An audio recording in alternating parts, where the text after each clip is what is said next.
Well, welcome to this talk, and it seems appropriate to go out into the sunshine to talk about the sun dimming experiments that are such a concern at the moment. Now, I've been reading an article from the Daily Telegraph that the secretive government unit planning to dim the sun. We really do need complete open transparency in the way that these decisions are made. And this Telegraph article is calling it a secretive government unit.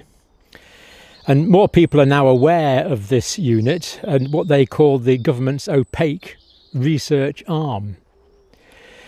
If we're paying for it, why don't we have transparency on this? It really is quite confusing. And this, of course, is the Advanced Research and Invention Agency that we've talked about. Apparently it was set up by Kwasi Kwarteng and Dominic Cummings thought of the original idea. I can see where they're coming from, this idea that scientists need to be completely free to investigate new things. But this isn't really science to me, this is more technology. Science is about new ideas, this is more about environmental manipulation, which is perhaps not what they thought of it would originally be. Few people on the street know what it is, what it does, how well financed it is by us taxpayers, this Advanced Research and Invention Agency. The Telegraph says, sure, it's got a shiny website stocked with techno waffle, promising to help scientists. Help scientists do what? Reach for the edge of the possible and foster opportunity spaces. I'm not sure what an opportunity space is, but reach for the edge of the possible. I mean, this is just rhetoric, isn't it? We need specifics. What is going on here? There's been little clarity on its day-to-day operations. Anyway, this week we've learned £56.8 million has been allocated, we believe, on 21 climate cooling projects, including looking into the logistics of building a sunscreen in space. Now, less sunlight coming to the Earth, less photosynthesis. Less photosynthesis, more carbon dioxide left in the atmosphere. This just seems completely ridiculous. Surely we want to get carbon dioxide out of the atmosphere. Why on earth would we want to reduce photosynthesis? To leave more carbon dioxide in the atmosphere and to put less oxygen into the atmosphere. It just makes no sense to me at all. And many people have pointed out the ludicrous effect on solar panels as well. Anyway, sunshade in space. No, I don't want that, thank you very much. And injecting plumes of salt water into the sky to reflect the sunlight away from the Earth. And we've looked at some of the risks in this, and we'll be looking at some more in a minute. Injecting plumes of salt water into the sky to reflect sunlight away from the Earth.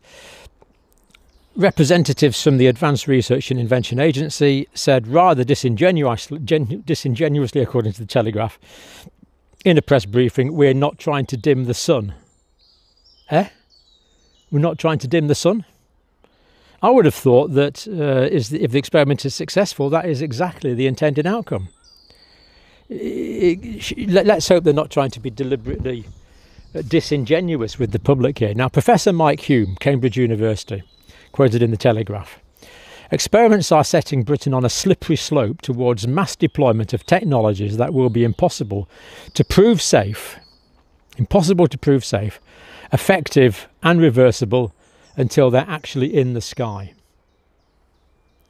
So warnings from Professor Hume. 57 million is a huge amount of taxpayer money to be spent on this assortment of speculative technologies intending to manipulate the Earth's climate. This is technology, in my view, rather than science. Now, apparently this group, the Advanced Research and Invention Agency, has been given £800 million budget. Don't know what we've got to show for it so far, but some off-the-wall ideas, according to the Telegraph. Apparently the chief executive is, the Telegraph names these people, I'm not going to name them. The chief executive is paid £450,000 a year, 3 times what the Prime Minister's earning. There was something a few years ago that said that public servants aren't supposed to earn more than the Prime Minister, but this chief executive earns about 3 times that.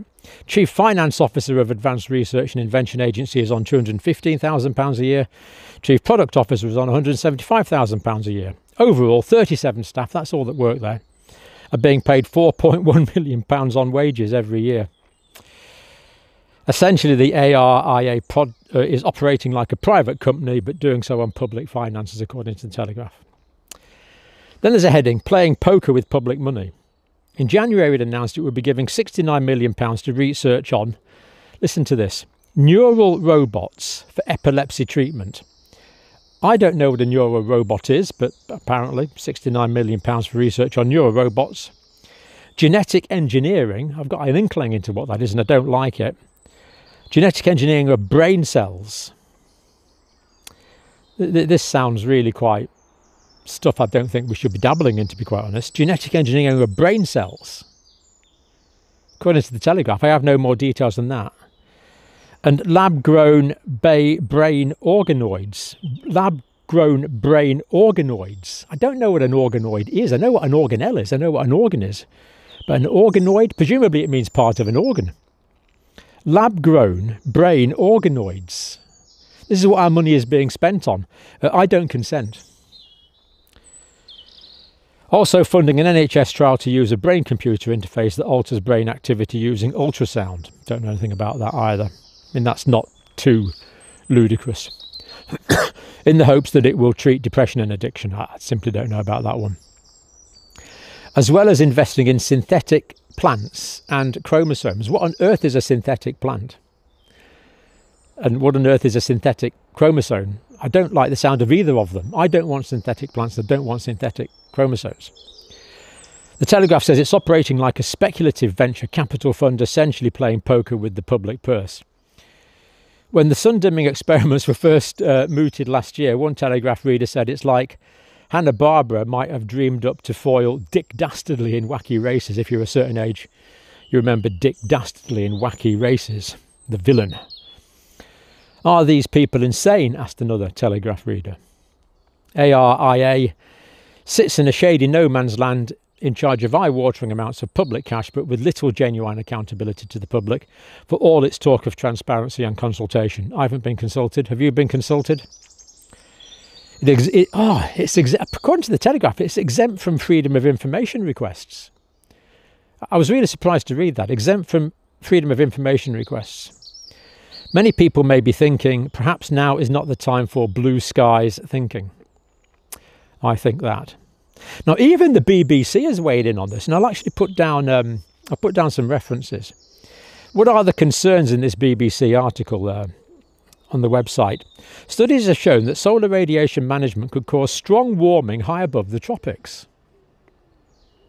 Changing large-scale weather patterns. Now, we did warn about the risk of this a week or so ago. Warming the polar regions, that sounds catastrophic to me, and altering rainfall patterns around the world. People around the world depend on the monsoons. Brightening clouds off the coast of Namibia, apparently, in southwest Africa, for example, could induce drought over South America. Now, I'm not a great at geography, but last time I checked, the Amazon rainforest was in South America. And the idea that there was a drought over the Amazon rainforest because we were trying to reduce global warming. Just think if there was problems with the Amazon, the increased amounts of carbon dioxide that would be left in the atmosphere. This is really tinkering with things we don't understand and are not predictable and are not reversible potentially. For stratospheric aerosol injection techniques, new aircraft flying at 12 miles high would be required, potentially injecting aerosols such as sulphur, according to the BBC. This is the BBC. To eject at 8 miles using existing aircraft, 3 times more aerosol would be needed, apparently. I don't want aerosols being sprayed in the sky above me. Thank you very much. There's no international legislation on geoengineering, so private companies, the BBC says, or governments are essentially able to do what they like. And there's talk in the US, I think there's a startup company, high-altitude balloons in the US releasing hydrogen and sulfur dioxide at 12 miles high. And I remember from high school chemistry, sulfuric acid at H2SO4, it needs sulfur. Would that cause massive increase in acid rain is another great concern. So, message to all these elites people, whoever they are, controlling all these, please stop these experiments without full public consultation. if we're paying, we should be allowed to have informed consent. At the very least, we should have a citizens panel, a genuinely random citizens panel, not an appointed one by elites for elites. These are really concerning. People have the technology now to really mess things up. And things are messed up already, thank you very much. And let's just close with some wonderful bird song.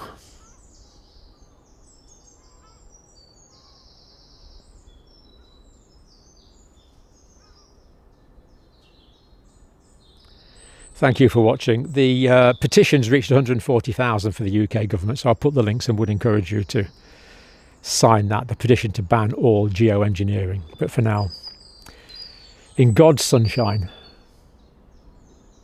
making vitamin D, facilitating photosynthesis, bringing all the benefits of red light to the human body, taking carbon dioxide of the atmosphere, putting oxygen into the atmosphere. We want more photosynthesis, not less.